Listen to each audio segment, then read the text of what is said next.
Welcome to the Living Your Senior Life podcast, where we talk about practical ways to stay informed, independent, and confident as we navigate life after 50.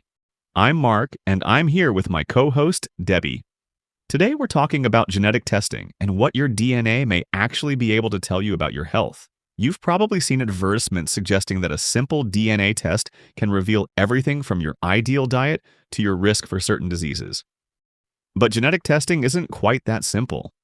In this episode, we'll look at where genetic testing may be genuinely useful, including inherited health risks, certain medication responses, preventive screening, and family health information. We'll also talk about where the science is still developing, what at-home tests can and can't tell you, and some important questions to consider before deciding to be tested. Before we begin, a quick medical disclaimer. This podcast is for general educational purposes only and is not medical advice. Genetic testing, diagnosis, medications, screening, and treatment decisions should always be discussed with a qualified healthcare professional who can consider your individual health and medical history. With that said, let's take a closer look at genetic testing after 50 and what your DNA can and can't tell you. Imagine waking up, grabbing your phone, and opening a casual Tuesday morning email that outlines exactly how you were statistically most likely to die. I mean, that sounds completely terrifying. Right. 10 years ago, that was basically science fiction, or at least something, confined to a high-security research lab. Oh, absolutely. Yeah. But today, you can literally just order that email on the internet for like $99. It's wild. It really is. It is, because for a long time, genetic testing felt like a parlor trick almost. Right, like a fun little party game. Exactly. You spit in a plastic tube, drop it in the mail, and a few weeks later, you find out you're 12% Scandinavian. Or that you have the gene that makes cilantro taste like soap. Yes, the soap thing. It was like dinner party conversation. But suddenly, we were looking at this seismic shift in how the technology is actually used. Yeah, it's definitely not just a novelty anymore. No, it's not about discovering where your ancestors farmed in the 1700s anymore. It has evolved into this highly complex, modern tool for what the medical world calls personalized medicine. And that is a really profound shift. And honestly, it's a jarring one for a lot of people. Jarring how? Well, we've abruptly moved from, satisfying our curiosity about the past to essentially attempting to map out our biological future. Right, which is a huge leap. Huge. But as we make that transition, public expectation is vastly outpacing the actual scientific reality. Because we think it's magic. Exactly. We start looking at our DNA as if it's like a crystal ball. Oh, yeah. And that temptation only grows as we get older, right? Yeah. Particularly when we cross that threshold into our 50s. Because suddenly longevity isn't just an abstract concept anymore. Right. Daily health becomes this central, unavoidable focus of our lives. And that tension, between expectation and reality, that is exactly our mission for this deep dive. It's an important one. Today, we are analyzing this incredibly comprehensive guide published by Living Your Senior Life. And it breaks down what genetic testing can, and just as importantly, what it absolutely cannot tell you about your health after the age of 50. Because the stakes are undeniably higher now. Yeah. We aren't talking about eye color anymore. We are talking about your golden years.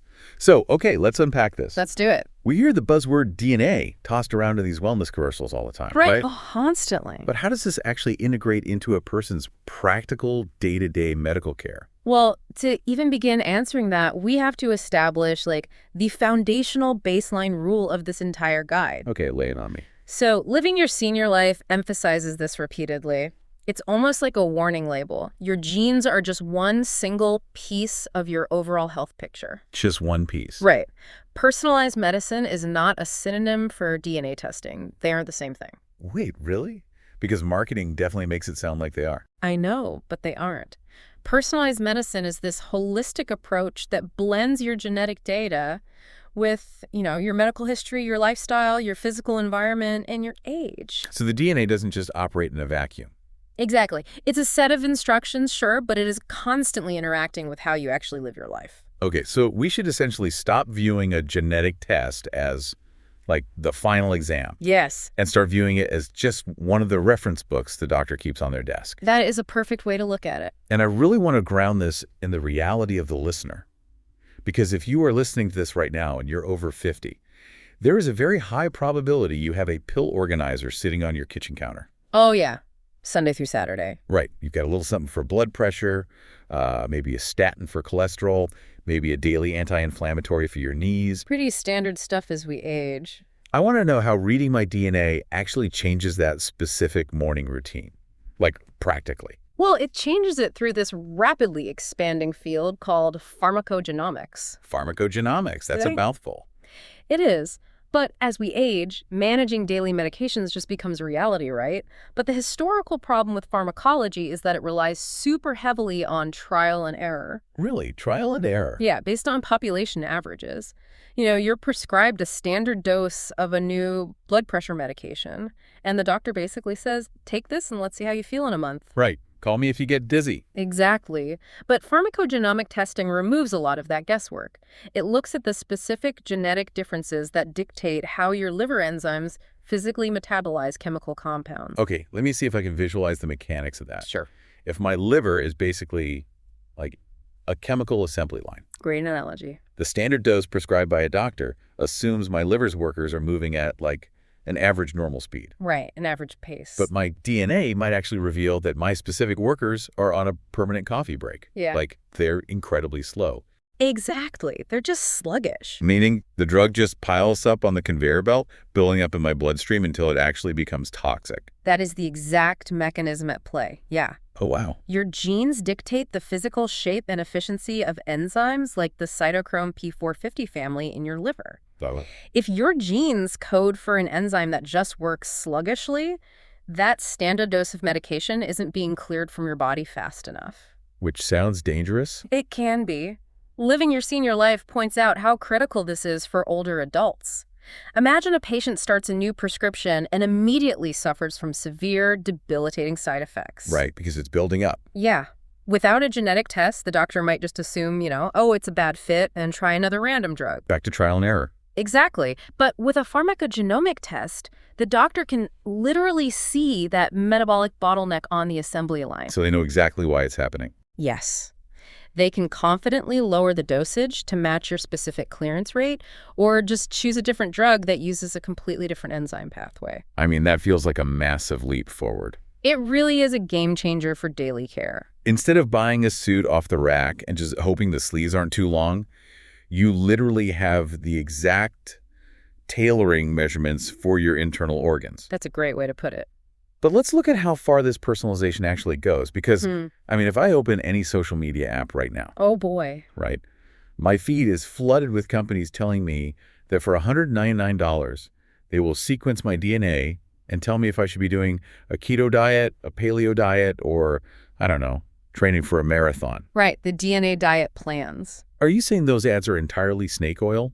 Is my DNA essentially a custom tailor for my prescriptions, but maybe just a vague suggestion box for my diet? Well, I wouldn't call them outright snake oil, but they are dramatically overstating the current science. Overstating it how? Well, genetics absolutely influence certain baseline metabolic traits. Like the most established example from the guide is caffeine metabolism. Oh, caffeine. Yeah. You know that person who has like one tiny cup of green tea in the afternoon and then feels jittery and stares at the ceiling until 3 in the morning? I am unfortunately married to that person, yes. Well, a genetic test can easily reveal if they have a variant in the CYP1A2 gene. What does that mean? It just simply means their body produces less of the enzyme that breaks down caffeine. So it's the same assembly line problem. Exactly. The same goes for adult-onset lactose intolerance, which is heavily tied to the LCT gene. Okay, so it does work for some food stuff. What about the marathon training ads? Right, so researchers are also finding undeniable links between genetics and physical traits, like the ratio of fast twitch to slow twitch muscle fibers. Which means what exactly? It basically affects your natural baseline for endurance versus explosive strength. Wait, hold on. So if the science proves my genes dictate my muscle fibers and my metabolism, why am I supposed to ignore the DNA diet and fitness plans? Because it's way more complicated than just one gene. But if the test says I have the elite endurance athlete gene, shouldn't I be changing my routine to match that? You'd think so, but no. It's because of the vast difference between monogenic traits and polygenic traits. Okay, you lost me. So caffeine metabolism is heavily influenced by a single gene, a monogenic trait. It's a fairly simple lever. Right, just one switch. Exactly. Right. But Weight management, overall fitness, injury prevention, those are polygenic. They are influenced by hundreds, possibly thousands of genes interacting together in ways we just don't fully map yet. Oh, wow. Thousands of genes. Thousands. And more importantly, those genetic predispositions are easily overridden by your environment. Really, environment beats genetics. Almost every time. Living your senior life puts it bluntly. Your age, your current cardiovascular health, the quality of your sleep, your mobility, and your overall caloric intake matter infinitely more than your DNA. I see. So if my genetic swab proudly declares I have the genetic markers of an Olympic marathon runner, Yeah. but I haven't been off the couch since the late 2000s, the couch is winning. The couch absolutely wins, hands down. That's hilarious, but also kind of a bummer. Right. Genetic tests just cannot calculate the perfect diet for you, and they cannot reliably predict which exact exercise routine will prevent a knee injury. So they're just clues.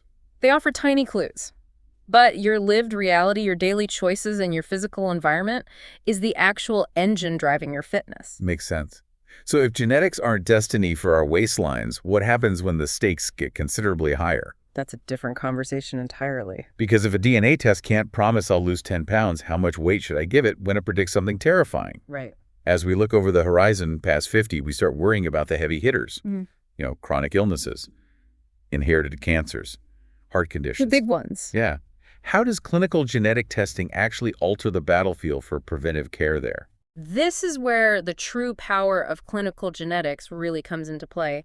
It transforms medicine from a reactive discipline to a proactive one. Proactive, meaning we aren't just waiting to get sick. Exactly. We are talking about identifying inherited variants that signal a statistically significant increase in risk for specific conditions. Like what? Well, say a clinical test reveals you carry a mutation linked to familial hypercholesterolemia. Which does what? It causes dangerously high cholesterol regardless of your diet. So, finding that out acts as an early warning radar system. And the doctor uses that radar to, tear up the standard playbook. Instead of waiting for me to turn a certain age for a screening, they intervene early. They completely rewrite the playbook. Wow. Yeah, if a clinically significant inherited risk is identified, your medical team will not wait for symptoms. They just jump right in. They will likely recommend you begin specific cancer or heart screenings years, sometimes decades, earlier than the general population guidelines. Decades earlier. That's huge. It is. They might increase the frequency of those screenings or utilize more advanced, expensive imaging technologies that insurance wouldn't normally cover for someone of average risk. You are essentially fortifying the castle walls before the invading army even leaves their camp. That is exactly what you're doing. But here's where it gets really interesting, though, and honestly, deeply daunting. Oh, I know where you're going with this. The source material spends a lot of time on brain health, specifically inherited neurological conditions like Alzheimer's disease. Yeah, that's a tough one. I mean, I understand the value of early cancer screenings because you can, physically remove a tumor. Right. But Alzheimer's currently has no cure. So if you decide to look at your DNA and you find out you carry the APOE4 gene variant, Which is strongly associated with Alzheimer's. right, how do you not just completely panic? How do you live with that ticking clock in your head? It's incredibly heavy. And if we step back and look at the psychology of this, it requires a massive reframing of how we process medical data. Because it's not a death sentence. Exactly. And the guide anchors this point very, very firmly. A genetic risk is not a medical diagnosis. So what does the variant actually do physically? The biological mechanism behind the APOE4 variant relates to how your brain clears out lipid and amyloid proteins. Okay, another clearance issue. Yes. Having the variant means those proteins might build up faster, which increases your risk. Right. But it does not mean the buildup is guaranteed to cause dementia. It's not guaranteed. Not at all. There are people with the variant who live into their 90s with perfect cognitive function. Right. Yes. And there are people without the variant who develop Alzheimer's in their 60s. Oh, wow. So it's purely probability. It's like an altered weather forecast, not a guarantee of a hurricane. Exactly. It is a probability that is heavily influenced by those environmental factors we discussed earlier. Like the lifestyle stuff. Yeah. Blood pressure, sleep quality, cognitive engagement, overall cardiovascular health. Okay, but still, getting that news would be so hard. It is emotionally devastating to receive, and because of that, living your senior life draws a very hard line. What's the line? Professional guidance is absolutely non-negotiable. You should never seek out testing for neurological conditions without a specialized genetic counselor. To prevent that exact scenario from the beginning of our deep dive, getting an automated email on a Tuesday morning saying you have an Alzheimer's gene. Yes. And having to process your own mortality alone at your kitchen table. That is the literal nightmare scenario the medical community wants to avoid at all costs. So what does the counselor actually do? A genetic counselor acts as a translator and a guide. They help you understand the physical mechanisms of the risk, what the results actually mean mathematically. Taking the panic out of the numbers. Right. And most importantly, how to use that information constructively. Like actionable steps. Exactly. If someone with a family history of Alzheimer's takes a clinical test, the counselor helps guide the conversations about appropriate clinical trials, proactive cardiovascular measures to protect the brain. Even financial planning, right? Yes. Financial and legal planning for the future. They basically take raw panic and meticulously organize it into preparation. That framing makes the idea of testing much more palatable, honestly. But speaking of family history, that brings us to the most complex and, I think, fascinating part of this entire deep dive. The family dynamics. Yes, because your DNA isn't actually solely yours, is it? It's a shared document. It's entirely shared. I was trying to wrap my head around this, and it's like discovering the original hand-drawn architectural blueprint of your house. Oh, I like this. Right, you study it and find out there's a hidden, dangerous structural flaw deep in the foundation. Right. But then you suddenly realize the house next door, the house your sister lives in, was built using the exact same blueprint. Oh, wow. Yeah. If your foundation have a hidden crack, hers probably does too. And you are the only one holding the map. That is a phenomenal way to understand the stakes here. Because it's not just about you anymore. Exactly. This raises an important question, right? It moves genetic testing out of the realm of personal medical privacy and thrusts it into the incredibly messy reality of family dynamics. It really does. Identifying an inherited variant benefits you, sure, but it simultaneously implicates your biological siblings, your children, and even your extended cousins. So doctors must have an opinion on this. They do. Living Your Senior Life notes that doctors highly recommend clinical testing when there is an unusual aggressive pattern of illness across multiple generations. Precisely because the information can save multiple lives. Yes. The guide uses the example of Lynch syndrome, right? Let's walk through how that actually plays out in real life. Okay, let's do it. Imagine a woman whose family has a history of early-onset colon cancer. She gets a clinical genetic test and discovers she has a variant associated with Lynch syndrome. Okay. What is physically happening in her body and what happens to her family. So mechanically, Lynch syndrome involves a mutation in your mismatch repair genes. Mismatch repair. Yeah. Think of these genes as the proofreaders of your DNA. Every time your cells divide, they have to copy billions of letters of genetic code. And mistakes happen. Exactly. Typos happen constantly. Normally, the proofreader catches the typo and fixes it. Okay. But with Lynch syndrome, the proofreader is essentially asleep at the desk. The typos compound, which drastically increases the risk of cellular mutations turning into cancer. So when this woman finds out her proofreader is broken, she realizes her brother's proofreader might also be broken. Exactly. And because Lynch syndrome is hereditary, unlocking that secret ripples outward to everyone. So she has to tell them. Well, by choosing to share that diagnosis, she allows her biological relatives to go to their own doctors, demand their own targeted tests, and begin aggressive preventive screenings. Screenings that their insurance otherwise would have just denied. Precisely. By sharing her blueprint, she is giving them the chance to catch precancerous polyps before they become lethal. But the emotional weight of that is staggering. I mean, you are basically walking into a family Thanksgiving dinner and handing your loved ones a heavy medical burden they didn't ask for. It's an incredibly heavy burden, and it's why counselors are so important. Yeah. And beyond the emotional weight, let's treat our listeners like the savvy adults they are and look at the ruthless, real-world logistics of unlocking these secrets. The fine print. The fine print. Let's talk about privacy in the insurance industry, because handing over your genetic code is not like handing over your zip code to a cashier. It is the most deeply personal data you possess. And honestly, the legal landscape protecting it is surprisingly porous. Porous. That's not comforting. No, it's not. In the United States, there is a federal law called the Genetic Information Non-Discrimination Act. It's widely known as GINA. GINA, okay. Now, GINA is crucial because it generally protects you from genetic discrimination when it comes to health insurance and employment. So I won't lose my job. Right. A health insurance company cannot legally raise your premiums or deny you basic medical coverage just because a test reveals you have a high genetic risk for heart disease. Okay, well, that sounds reassuring on the surface. On the surface. But let's apply some basic actuarial logic here. Oh, here we go. If you are over 50, basic health insurance is only one part of your financial planning, right? Right. What about life insurance? Or disability? Or long-term care insurance? And that is the glaring legal loophole that Living Your Senior Life explicitly warns readers about. GINA does not cover life insurance.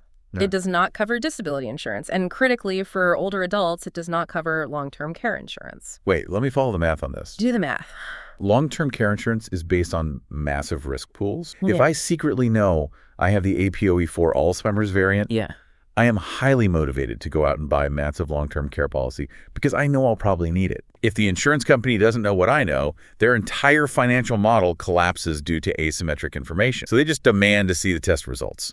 That is exactly how the industry protects itself against adverse selection. Wow. Laws vary slightly by state, but generally speaking, those specific types of insurance providers have the right to request your complete medical records during the underwriting process. And the genetic test is in there. Yes. If your doctor ordered a clinical genetic test, those results are in your official file. Which means they see it. If they see a high-risk variant for a serious neurological or physical condition, they can legally use that data against you. Are you serious? Completely. They can deny you a policy outright, or they can skyrocket your premium rates to the point of being completely unaffordable. That is chilling. You are literally just trying to be proactive about your health, and it could financially ruin your retirement planning. This is a huge risk. This highlights why we have to clearly differentiate between, the fun DNA test I buy online for my dog and the serious test my doctor orders. Oh, absolutely. Because the logistics of getting these tests are completely different. Let's break down the direct-to-consumer at-home kits versus clinical tests. Yeah, they are entirely different tiers of science. Okay, how so? Direct-to-consumer kits, the ones you buy on sale online, are essentially screening tools. Just screening. Right. They might show you some fun traits, your ancestry, and they might give you a broad, generalized estimate of certain health risks. But they aren't official. No, they are not diagnostic. The technology they use often looks at a much smaller snapshot of your DNA. So what if an at-home kit says I have a huge risk for something? If an at-home kit flags a significant health risk, a doctor will almost never act on it directly. They won't? No. They will require a comprehensive clinical test to rule out a false positive before they even proceed with treatment. And I imagine the financial logistics are vastly different as well. Absolutely. At-home kits are a retail product. You pay straight out of pocket. Right, the $99. Yeah. But clinical tests are complex medical procedures.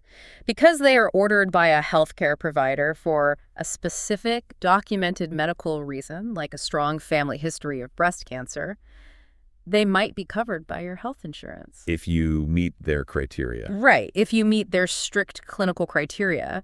But even then, there can be massive hidden out-of-pocket costs. Oh, of course, it's insurance. Right. The guide strongly advises that you must get a billing code from your provider and confirm the exact coverage with your insurance company before you ever agree to a clinical test. That is such good advice. But wait, what about the actual physical spit? The spit. Yeah, if I use one of those retail at-home kits, where does my biological material go after they tell me I'm lactose intolerant? Right. Well, you have to read the privacy policies. Which nobody likes to do. Nobody does. But before you hand over a saliva swab, you really need to know how that specific company collects, stores, uses, and potentially monetizes your genetic data. Monetizes. Like Sure. selling it to pharmaceutical researchers. Exactly. You must check if they have a clear data deletion policy. Can you usually ask them to delete it? Most reputable ones, yes. Can you easily log in and request that both your physical sample and your digital sequence be destroyed after you review your results? That's the question you need to ask. Yeah, if they say no. If a company doesn't offer that option, you should seriously reconsider using their service. Okay, wow. That is a lot to consider. Let's pull all of these threads together. It is a lot. So what does this all actually mean for the listener? If we step back and look at the entirety of this guide from Living Your Senior Life, Yeah. how should you approach genetic testing after you turn 50? It seems like an incredibly powerful tool, but one that requires a really healthy dose of respect and skepticism. I think that's the perfect way to phrase it. Ultimately, genetic testing is a tool for asking your medical team better questions. Asking better questions. That is the core takeaway. It provides additional data points to have more informed, nuanced conversations. Conversations about fine-tuning medications and things. Exactly. Fine-tuning meds, scheduling your preventative care, and understanding your family history. But it's not a magic fix. No, it is just one single factor alongside your diet, your exercise, your environment, and your daily habits. The couch still wins. The couch always wins. And the absolute golden rule here, you must never, ever alter your medications or drastically change your medical care based on a genetic test without consulting a qualified healthcare professional. It's the ultimate example of needing a local guide to read a highly complex map. Yes. The DNA gives you the raw coordinates, but your doctor and your genetic counselor are the ones who actually help you survive and navigate the terrain. Beautifully said. We started this deep dive talking about how genetic testing used to feel like a parlor trick. Right. Yeah, a fun game to see where your great-grandparents came from. But today, it's about mapping the future, optimizing the pills in your organizer, and really building defenses against hidden health risks. And doing all of that while maintaining a clear understanding of the limitations. Embracing personalized medicine means accepting that your genetic code is a starting point for your health, not a predetermined finish line. Absolutely. But before we wrap up, I want to leave you, the listener, with a thought, something that really stuck with me from our conversation about the ripple effect and those house blueprints. If our DNA connects us so intimately to both our ancestors and our descendants, does taking a genetic test mean we are silently taking on a responsibility, not just for our own lives, but for the lives of our extended family? Think about it. If you swab your cheek and uncover a hidden genetic truth, a truth that could save your sister's life, but also cause her immense anxiety, A huge burden. do you have a moral obligation to share it, or the inherent right to keep it to yourself? Something to chew on the next time you see a DNA kit on sale. Genetic testing can be fascinating, and in certain situations, it may provide genuinely useful health information. A genetic result may provide an answer, but sometimes it raises additional questions. And that's why understanding the limitations of testing is just as important as understanding its possibilities. If genetic testing is something you're considering for medical reasons, talk with your healthcare provider or a genetic counselor about whether testing may be appropriate for you and what type of test could provide useful information. You can read the complete article, Genetic Testing After 50, What It Can and Can't Tell You About Your Health, at livingyourSeniorLife.com. Thank you for spending some time with us today.